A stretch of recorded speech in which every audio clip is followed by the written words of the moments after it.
Jika saat mendroping Kepala Pusat Fasilitasi Kerjasama, Sekretariat Jenderal Kemendagri, Heri Yandironi, yang notabene orang Jambi, menjadi pejabat Bupati Bengkulu Tengah, menggantikan Bupati Bengkulu Tengah, Ferry Ramli, yang berakhir masa jabatannya, tidak seorang pun yang berteriak memprotes.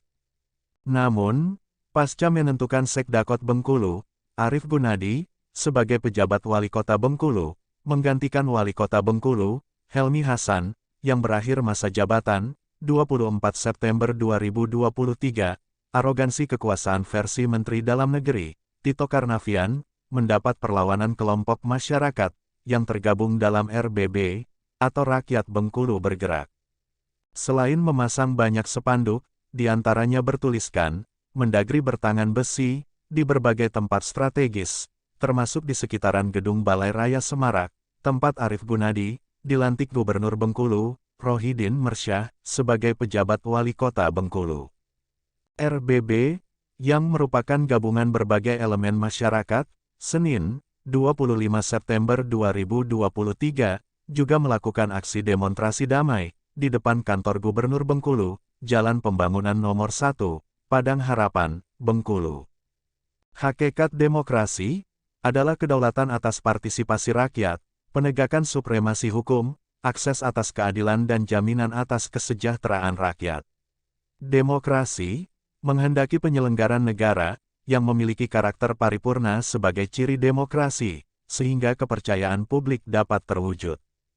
Faktanya, ada penyelenggaraan negara justru terjebak lingkaran politik praktis, yang berujung pelanggaran hukum dan etika kebijakan publik.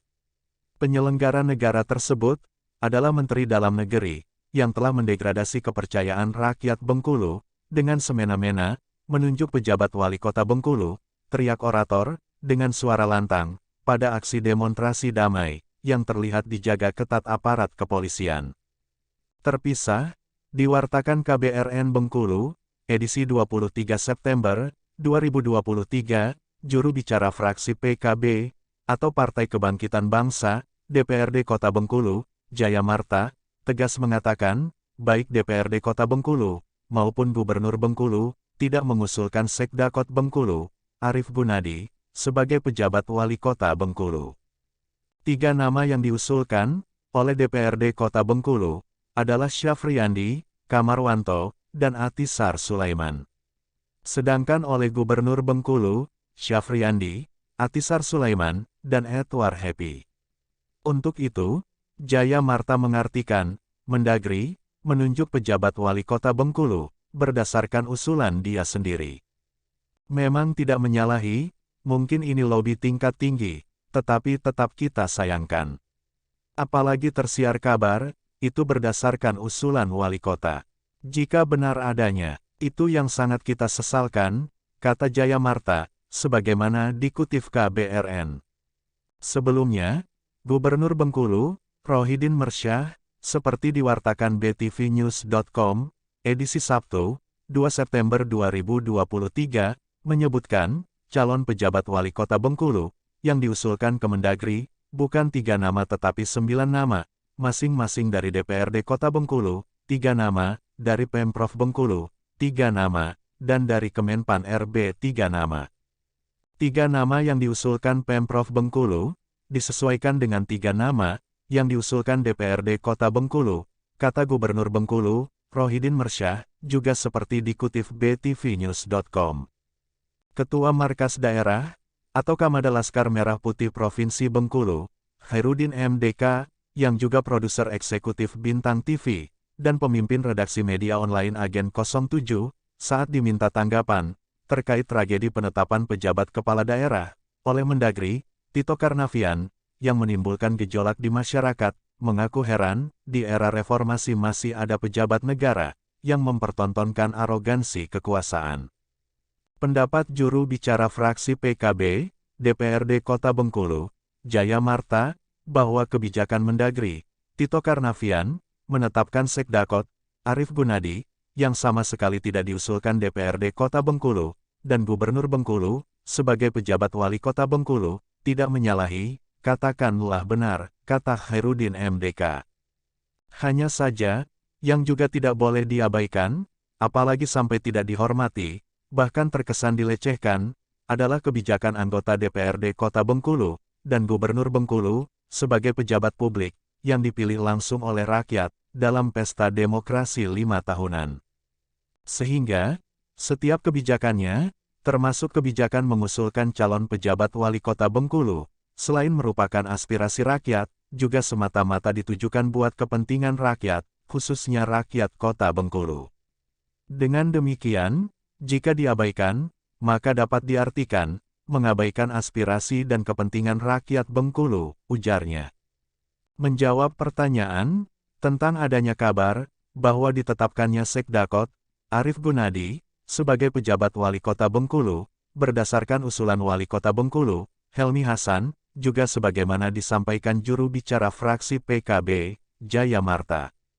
Menurut Khairuddin MDK, jika memang kabar tersebut merupakan fakta, atau benar adanya, apa yang terjadi dalam penetapan Sekdakot, Arief Gunadi, sebagai pejabat wali kota, merupakan tragedi yang merusak etika tatanan pemerintahan yang ada. Jika memang isu atau rumor itu benar adanya. Sekali lagi, jika memang benar adanya, kebijakan Mendagri, Tito Karnavian, dapat dikategorikan sebagai kebijakan nyeleneh.